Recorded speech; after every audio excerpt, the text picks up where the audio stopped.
আমরা শিখব এখন মানবদেহের লোহিত কণিকা। লোহিত কণিকা মানবদেহের পরিণত লোহিত কণিকা টি অবতল এবং চাকতি আকৃতির চিত্র।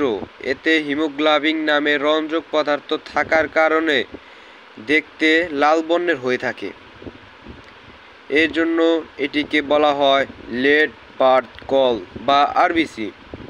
অন্যভাবে বলা যায় লোহিত কণিকার প্রকৃতপক্ষে হিমোগ্লোবিনের ভর্তি চ্যাপ্টা আকৃতি ভাসমান ব্যাগ।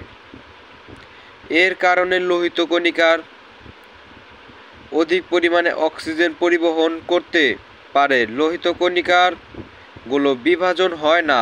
এ কারণে লোহিত কণিকা সর্বক্ষণে অস্থিমজ্জার ভিতরে উৎপন্ন হতে থাকে এবং উৎপন্ন হওয়ার পর রক্তরসে চলে আসে, যা মানুষের লোহিত কণিকার মাস অর্থাৎ 120 দিন স্তন্যপায়ী প্রাণীদের লোহিত রক্তকণিকার উৎপন্ন হওয়ার পূর্বে নিউক্লিয়াস হয়ে যায়।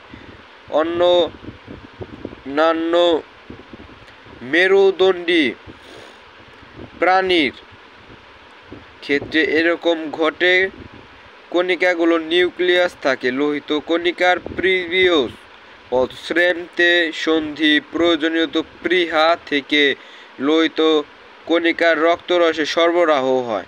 বিভিন্ন বয়সের মানবদেহের প্রতি মিলিমিটার গড়ে রক্ত কণিকার সংরজ্য 80 থেকে 90 লাখ, শিশু দেহে 60 থেকে 70 লাখ, বয়স্ক দেহে 4 থেকে 5 লাখ, দেহে 4.0 এবং 5.0 লাখ।